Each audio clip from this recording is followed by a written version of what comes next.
आज का ये वीडियो बहुत ही खास है, तो मैं आप लोगों से गुजारिश करूंगा कि आप लोग ये वीडियो पूरा देखें। मुझे आज भी ये दिन बहुत अच्छे तरीके से याद है। मैं सोया हुआ था और मुझे सुबह सुबह ही मेरे दोस्त ने कॉल किया, भाई अटैक हो गई है और मैं कीव एयरपोर्ट पे फंस गया हूँ।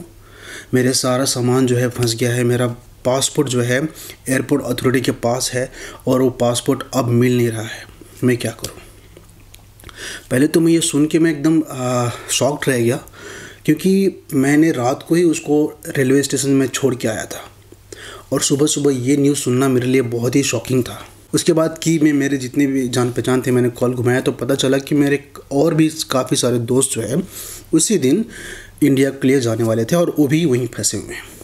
फैज़ान अकेला था तो मैंने बोला कि ठीक है फैज़ान, ऐसा ऐसा मैं तुमको एड्रेस दे रहा हूँ, तुम इस एड्रेस पे जाओ और तुम दोनों सब जो है साथ में हो जाओ और साथ में होके कुछ डिसाइड करो कि वहाँ से क्या करना है, वहाँ से वापस विनीत आना है या फिर क्या करना है। तो डिसाइड ये हुआ, वो लोग सब मिल के साथ में किसी तरह से वो लोग मिले, क्योंकि ट्रांसपोर्टेशन सब बंद हो चुकी थी, बहुत मुश्किल से ट्रांसपोर्टेशन मिल रहा था।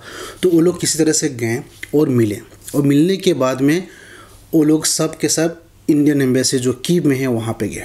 वहाँ पे जाने के बाद माहौल ही अलग था। वहाँ पे लगभग आपको 200 के करीब में इंडियन बच्चे वहाँ पे पहुँचे हुए थे इंडियन एम्बेसी में, और उन्होंने ये गुहार लगाई कि उनको यहाँ से जल्द निकाला जाए, उनको जल्द से जल्द अपने देश जो है भेजा जाए। हर दिन कुछ ना कुछ वहाँ हो रहा था, हर दिन अटैक हो रहे थे। लगभग 2 दिन हो चुके थे वहाँ पे, और जो इंडियन एम्बेसी कीव में थी उन्होंने कुछ भी ऐसी राहत की बातें नहीं की। स्टूडेंट्स ने फ्रस्ट्रेशन में इंडियन एम्बेसी के आगे जो है प्रदर्शन भी किया। काफ़ी मुश्किलें झेल रहे थे बच्चे वहाँ पे। उसी बीच मैं विनीत में था और कंटिन्यू फैज़ान के घर वालों के कांटेक्ट में था, फैज़ान के कांटेक्ट में था। और यहाँ पे विनीत में भी हालात कुछ सही नहीं थी, क्योंकि अटैक हुआ था पूरे कंट्री में। तो हर वक्त जो है एयर सायरन बजते थे और एयर सायरन के कारण जो है हम लोग अपने अपने बंकरों में छुपते थे। लगभग दिन भर में 5 से 7 बार हम लोग बंकर में छुपते थे, आधे घंटे के लिए, 1 घंटे के लिए, 1.5 घंटे के लिए भी। बंकरों में ही खाते थे, बंकरों में ही मतलब कुछ ना कुछ अपने एक्टिविटीज़ करते थे, लेकिन बंकर में ही रहते थे। सबसे ज़्यादा मुश्किल हमें रात को होती थी। जब रात को 2 बजे 3 बजे जब सायरन बजती थी तो उस टाइम पे हमें भागना होता था। तो भागे भी तो क्या, कुछ नहीं लेते थे, बस एक बैग हमेशा हम लोग के पास जो है रेडी रहता था, जिसमें अपने प्रॉपर डॉक्यूमेंट्स, अपना मोबाइल वगैरह जो भी काम की चीज़ें हैं वो हमारे पास में एक बैग में हमेशा रेडी रहती थी। तो ऐसी हालात हो गई थी हम सबकी। इसी बीच अब मैं एक बात करता हूँ आपको कीव की, जहाँ पे सारे के सारे बच्चे इंडियन एम्बेसी में जाके वहाँ पे बैठे हुए थे कि हाँ उनको यहाँ से निकाला जाए। और फाइनली इंडियन एम्बेसी एक दिन आके बोलती है कि वो अभी कुछ नहीं कर सकते, आप लोग अपने अपने जिम्मेदारी से आप लोग यहाँ से निकलो और आप लोग यूरोपियन बॉर्डर जाओ। और क्या बोले, हाथ में ये झंडा लो और यहाँ से निकल जाओ। बच्चे काफ़ी गुस्से में थे और काफ़ी फ्रस्ट्रेट भी हो गए थे कि 2 दिन 3 दिन यहाँ रहने के बाद में ये लोग का ये रवैया है कि ये लोग हमें बोल रहे हैं कि यहाँ से अब तुम निकल जाओ, झंडा लो हाथ में और निकल जाओ। फिर मेरी कॉल पे बात हुई वहाँ से, मैं विनीत में था, तो मैंने बोला कि ठीक है हम लोग यहाँ से बस अरेंज कर रहे हैं यहाँ से निकलने के लिए, जो भी बॉर्डर है यूरोपियन बॉर्डर निकलने के लिए, आप लोग जो है विनीत से आ जाओ। अगले दिन वो लोग किसी तरह से विनीत से पहुँच गए। मेरे 2 दोस्त जो मेरे रूममेट्स थे, अब्दुल और जुनैद, वो पहले ही बॉर्डर के लिए निकल चुके थे। बचा था मैं, मेरे कुछ दोस्त। हमारा लगभग हम लोग विनीत से निकलने वाले लगभग हमारी लास्ट बस थी। लास्ट बस इसलिए भी थी क्योंकि मैं इंतज़ार कर रहा था फैज़ान का और भी दोस्तों का जो कीव से वापस आते और हम लोग साथ में बस करके हम लोग यहाँ से निकलते। तो ऑब्वियसली वो लोग आए अगले दिन और हमने एक बस की। लेकिन बस बुक करने के बाद में हम लोग 2-3 घंटे हम लोग ये सोचने में पड़ गए कि हम लोग जाए कहाँ, कौन सा बॉर्डर जाए, पोलैंड जाए, हंगरी जाए, स्लोवाकिया जाए। पता चला जो भी मेरे 2 दोस्त वहाँ पे गए थे और भी सारे दोस्त वहाँ पे गए थे ऑलरेडी, जो पोलैंड बॉर्डर पहुँच चुके थे। तो वो लोग बोल रहे हैं कि 2 दिन से हम लोग यहाँ पे बॉर्डर पे अटके पड़े हुए हैं, ना सही से खाना मिल रहा है, ना सही से वॉशरूम जा पा रहे हैं, कुछ भी नहीं हो पा रहा। और यहाँ पे ये लोग जो है धांधली कर रहे हैं, है ना, स्टूडेंट के साथ में हाथापाई कर रहे हैं। स्टूडेंट्स भी इतने फ्रस्ट्रेट हो चुके थे कि वो लोग भी कितने ही डिसिप्लिन मेंटेन करेंगे। आप समझिए बिना खाना के 2 दिन ठंड में वहाँ बच्चे खड़े हैं बॉर्डर पे, तो ऑब्वियसली एक फ्रस्ट्रेशन निकले गए। वहाँ पे कोई डिसिप्लिन का नाम का चीज़ वहाँ आपको देखने को नहीं मिलेगी। तो ये हीट ऑफ द मोमेंट कह सकते हैं। उस सिचुएशन के हिसाब से बच्चे एग्रेसिव हो गए और उसके वजह से अथॉरिटी भी एग्रेसिव हो गई और हाथापाई हो गई। बहुत सारी चीज़ें यहाँ पर हुई। ठीक है, अफ्रीकन बच्चे थे, इंडियन बच्चे थे, बहुत सारे बच्चे थे। बच्चों को यहाँ तक कि स्नो स्टॉर्म भी देखने को मिला। -5 डिग्री सेल्सियस में बच्चों ने स्नो स्टॉर्म देखा। तो ये सब सारी न्यूज़ हमें पता थी कि इस बॉर्डर पे इतना भीड़ है, इस बॉर्डर पे इतना भीड़ है, आप यहाँ से आओ, यहाँ से मत आओ। तो डिसाइड करने में ही हम लोगों को बहुत टाइम लग गया, लेकिन फाइनली हमने डिसाइड किया हंगरी जाने के लिए। हम लोग जोहानी बॉर्डर जाने के लिए हमने डिसाइड किया। ठीक है, तो वहाँ से हम लोग निकले हंगरी के लिए। लेकिन जैसे हम लोग चोप बॉर्डर पहुँचे तो वहाँ से हम लोग डिवाइड हो गए थे। जितने भी बहुत सारे बच्चे थे, अरब के बच्चे थे, अफ्रीका के बच्चे थे और इंडियन बच्चे थे। अरब बच्चे डिवाइड हो गए, कुछ अफ्रीका के बच्चे डिवाइड हो गए। ठीक है, और कुछ इंडियन बच्चे भी डिवाइड हो गए और मैं खुद डिवाइड हो गया। डिवाइड होने के पीछे रीज़न था, सबके पास पासपोर्ट पुस्बित का हर चीज़ था, लेकिन फैज़ान ने जो है अपना पासपोर्ट खो दिया था कीव एयरपोर्ट पे। उसके पास कोई पासपोर्ट नहीं था। जब हम लोग ट्रेन के टिकट कराने गए तो वो लोग बोल रहे हैं कि पासपोर्ट लाओ, बिना पासपोर्ट का हम लोग नहीं देंगे। तो वहाँ पे एक मसला हो गया। तो फिर मैंने सोचा कि अब फिर तो ट्रेन से हम लोग जा नहीं सकते यहाँ से। तो जितने भी मेरे दोस्त थे जिनके पास पासपोर्ट, हर चीज़, हर डॉक्यूमेंट्स प्रॉपर था, उनको मैंने बोला कि आप लोग ट्रेन का टिकट करो किस तरह से और यहाँ से जो है आप लोग निकलो। बाकी बच गया मैं और फैज़ान, क्योंकि फैज़ान एक तरीके से देखा है तो मेरे बहुत क्लोज था और मैं उसको ऐसे छोड़ के जा नहीं सकता था। तो मैं और फैज़ान बच गए। हमारे साथ कुछ अफ्रीका के बच्चे थे, 4 साउथ अफ्रीका के थे और कुछ जिम्बाब्वे के बच्चे थे। तो उन जो अफ्रीका के बच्चे अपने अथॉरिटी के साथ में, अपने एम्बेसी के साथ में कंटिन्यू कांटेक्ट में थे। तो उन्होंने काफ़ी हद तक हमारी हेल्प की। उन्होंने बोला कि ठीक है, आप 2 इंडियन बच्चे हो तो आप साथ में इनके आ जाओ, आप बॉर्डर क्रॉस कराने में हम आपकी हेल्प करेंगे। ठीक है, लेकिन हम लोग को कुछ एड्रेस दिया गया कि कुछ कॉन्सुलेट जाना था हम लोग को। वहाँ पे हम लोग गए, वहाँ से हम लोग को एड्रेस मिला, 2-3 एड्रेस मिला कि आप एक तो जोहानी से क्रॉस कर सकते हो, ठीक है, आप एक कोशिनी से कर सकते हो और एक कोई बॉर्डर था जिनका नाम मुझे याद नहीं है। तो 3 बॉर्डर का नाम हमें मिला कि आप इन बॉर्डरों से आप क्रॉस कर सकते हो। तो हमें पता था जोहानी बॉर्डर बहुत ही भीड़ चल रही है, वहाँ पे बच्चे आसानी से क्रॉस नहीं कर पा रहे हैं। तो हमने चूज़ किया कोसेनो बॉर्डर कि चलो भाई हम लोग कोसेनो बॉर्डर से क्रॉस करते हैं। अब वहाँ पे जाने के लिए हमें कुछ ना कुछ ट्रांसपोर्टेशन के साधन चाहिए थी। तो कोई कुछ कर नहीं रहा था, तो मैंने बोला कि ठीक है, मैं जाके कुछ मरशुदका वाले से बात करता हूँ। तो उनको मैंने 2 मरशुदका मैंने बुक किया और $200 दे के, और उन्होंने हमें लगभग 1 घंटा का ड्राइव था और 60 किलोमीटर के आसपास था। तो वहाँ हमको जो है बॉर्डर पे छोड़ा, कोसिनो बॉर्डर पे छोड़ा। कोसिनो बॉर्डर हम लोग पहुँचे और लाइन बहुत कम थी, इतनी कम थी कि लगता था कि 2 घंटे में हम लोग क्रॉस कर जाएंगे, क्योंकि हमने सुना था कि बच्चे 2-2 दिन 3-3 दिन बॉर्डर पे फंसे पड़े हैं। हम तो बहुत खुशनसीब निकले कि चलो भाई 2 घंटे में हम लोग निकल जाएंगे।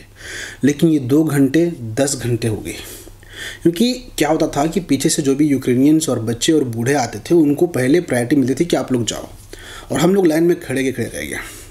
लिटरली मैं झूठ नहीं बोल रहा हूँ, मैं वीडियो नहीं बना पाया था उस टाइम, लेकिन मैं एक टी-शर्ट पहना हुआ था और एक लेदर का जैकेट था। मेरे जो साथ 2 दोस्त थे उनके अच्छे कपड़े थे, लेकिन मेरे पास बस एक लेदर का जैकेट था। और 8 घंटा से लेकर 10 घंटे तक जो है मैंने जो है उस लेदर के जैकेट में बिताया। टेम्परेचर थी 2 डिग्री सेल्सियस, 3 डिग्री सेल्सियस, बहुत ठंड, करारी की ठंड थी कि हालत ख़राब हो गई थी।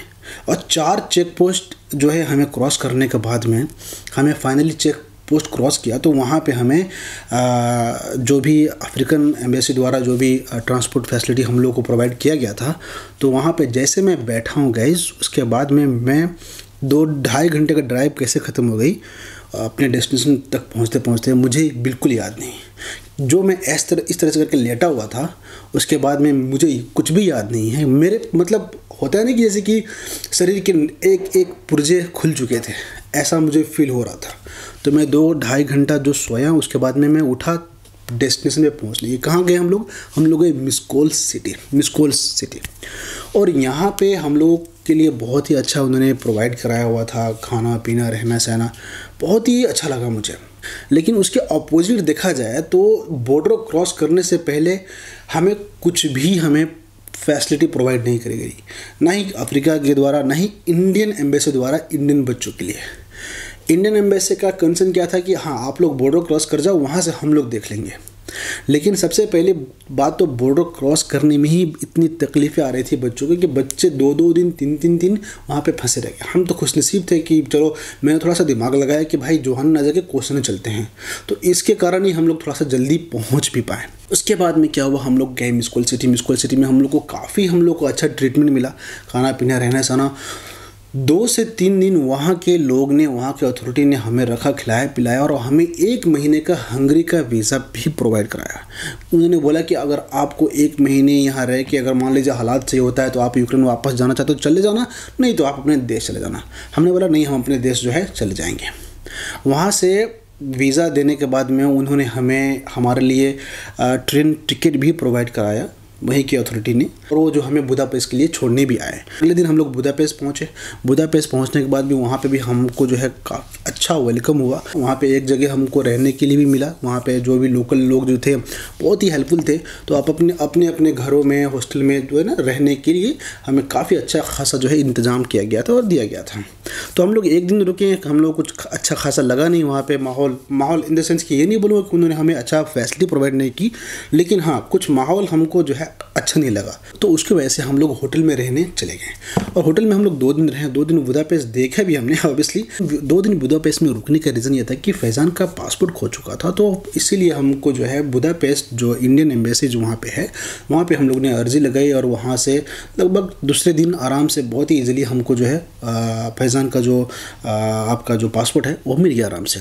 इसके पीछे रीज़न सिर्फ ये नहीं कि हमने मेहनत करी, इसके पीछे रीज़न फैमिली का भी बहुत था। फैमिली ने भी, फैज़ान के फैमिली ने बहुत ज़्यादा प्रेशर दिया था। नॉट इवन इंडियन एम्बेसी इनकी, बल्कि बुदापेस्ट एम्बेसी को अच्छी खासी प्रेशर डाली कि मेरे बच्चे के पासपोर्ट को गया है, ऐसा वैसा हर चीज़ फॉर्म डाला, हर चीज़ किया और अथॉरिटी से बातें करते रही कंटिन्यूसली। इसलिए हम बहुत ही ईजिली हमारा काम जो है हो गया और हमको जो है फैज़ान का पासपोर्ट आराम से मिल गया। पासपोर्ट मिला, अगले दिन जितने भी मेरे अफ्रीका के जो दोस्त जो थे, लगभग जिम्बाब्वे के दोस्त तो अलग ही हो गए थे बुदापेस्ट पहुँचते, लेकिन बुदापेस्ट पहुँचने के बाद 4 साउथ अफ्रीका के बच्चे और 2 हम इंडियन बच्चे, फैज़ान और मैं, हम लोग बच गए। तो तीसरे दिन जो जितने भी साउथ अफ्रीका के बच्चे जो थे, 4 बच्चे, उनका फ़्लाइट हो गए। और फ्लाइट होने के बाद में अब हमने क्या किया कि अब हमारा भी फ़्लाइट होना है। तो हम सीधे के सीधे अपना सारा सामान लेके हम पहुंच गए इंडियन एम्बेसी इन बुदापेस्ट। हमने उनको बोला कि हम दोनों ही बच्चे हुए हैं, जितना भी हमारा ग्रुप था सब ग्रुप छूट चुका है, सब अपने अपने रास्ते जा चुके हैं और पासपोर्ट नहीं होने के कारण हम लोग 2-3 दिन रुके। हमारा पासपोर्ट भी बन गया, अब प्लीज़ हमें जो है हमको अपने कंट्री भेज दीजिए। उन्होंने हमें एक होटल में 1 दिन का स्टे कराया, बहुत ही अच्छा फैसिलिटी दिया। मानना पड़ेगा इंडियन गवर्नमेंट को। चलो बॉर्डर तक कोई हेल्प नहीं मिला, लेकिन बॉर्डर क्रॉस करने के बाद में जो इंडियन गवर्नमेंट ने बच्चों की हेल्प की है वो काबिल तारीफ़ है। बहुत ही अच्छा होटल में हम लोग को स्टे कराया गया।